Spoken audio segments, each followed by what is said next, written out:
Joining me now is the co-founder of the Southwest Security Outfit, Operation Amotekun Initiative. Good morning and thank you for joining us on TVC Breakfast. I'm certain you have been monitoring recent developments with regards to the level of insecurity, activities of hoodlums across some parts of Lagos State and even Ogun State. And a lot of persons have said that it is as a result of hunger because of the lockdown. But I wonder what you make of this recent development.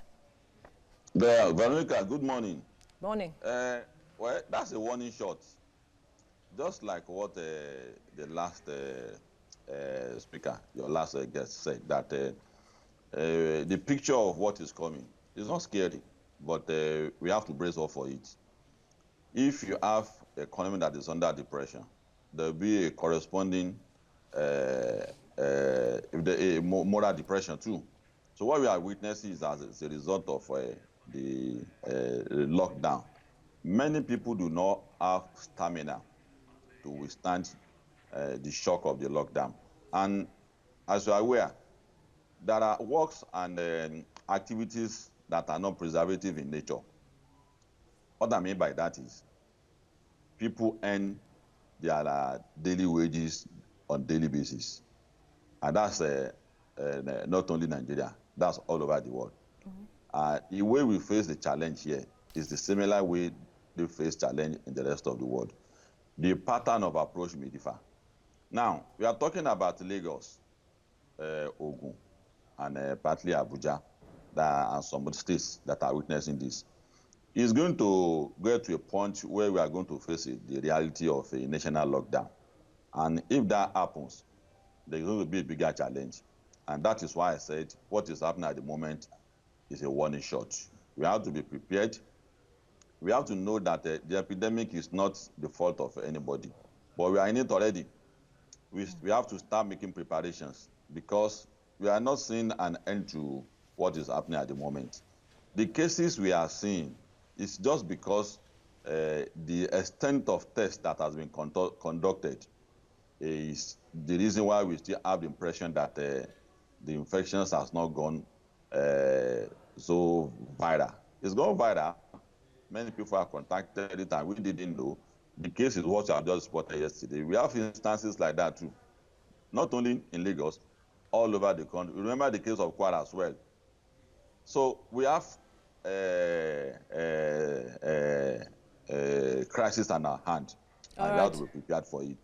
What we need to do now, just like what the rest of the world are doing, is to before I have to interrupt your line of thought, Mr. Olukoba. Yes, we have a situation on our hands, but before now we were championing, a lot of Nigerians, including yourself, were championing community policing to check activities or to bridge the gap when it comes to policing our society across the country.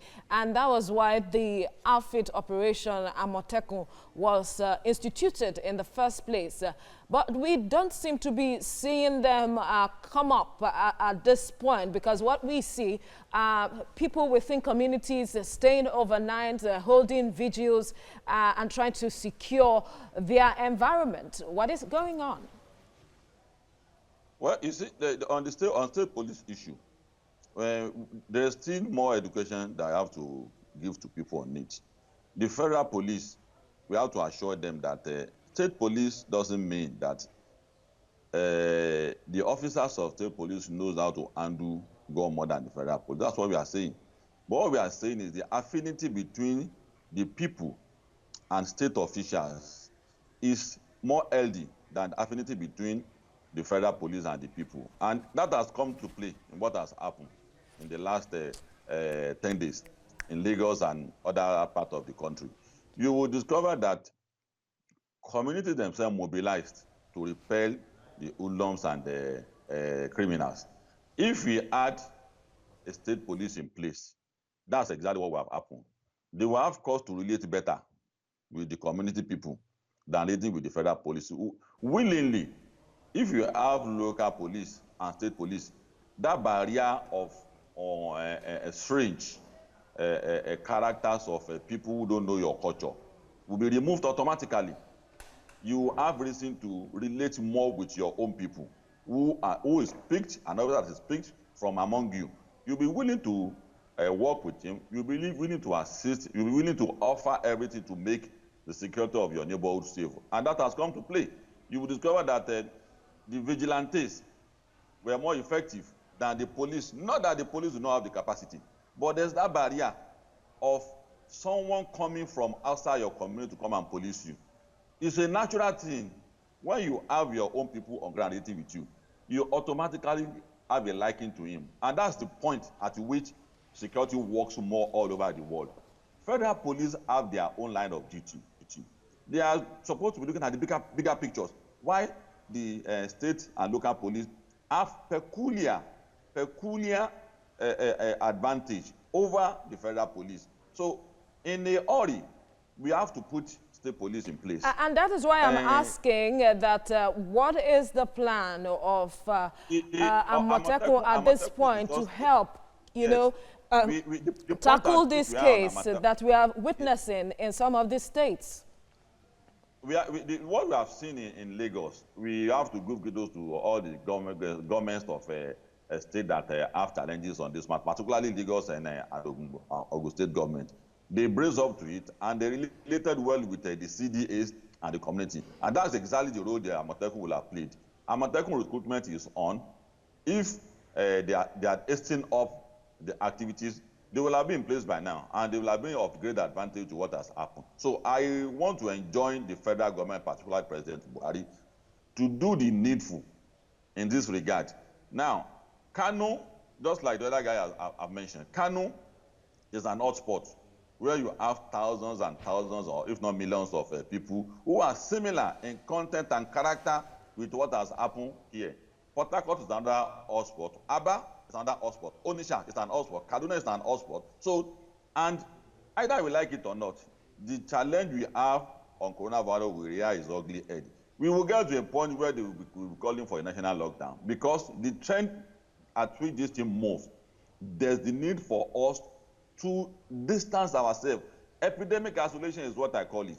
It is important to do it. And when that happens all over the world, they are going to have a bigger challenge when it comes to security issues. So the president should get in touch with all the governors who have similar structure like Lagos have, like the neighborhood, to give them a task at this moment to assist the police and the armies. We are not saying that they don't have the capacity, but they will be willing, the people will be willing to help and work with the neighborhood police. So I enjoin the president and the federal government to remove whatever barrier, to do a quick enlightenment and orientation for our police officers. That there's a need for them to work with agencies that are similar to what Amotekun is doing in all the states. You know that if a country is, the economy is under depression, definitely the moral decadence to set in. So we have a big challenge on our hands, and we must survive it. It's a lesson to us that what you have been saying all this while, that there's a need for us to look at the structure of this country.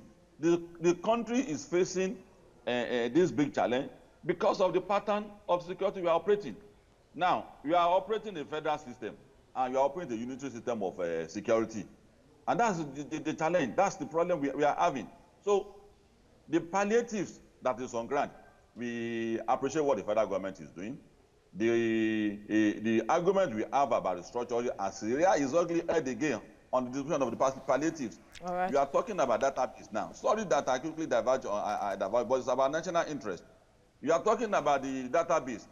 There cannot be an accurate database in Nigeria because as at the time you were doing your census, state governors inflated figures. All now, right. The national ID card is been difficult for you to put a proper ID card and identification measure in place because Razak, I know you have a whole lot you would like to say, but we'll have to leave the discussion at this point. Thank you so much for speaking with us.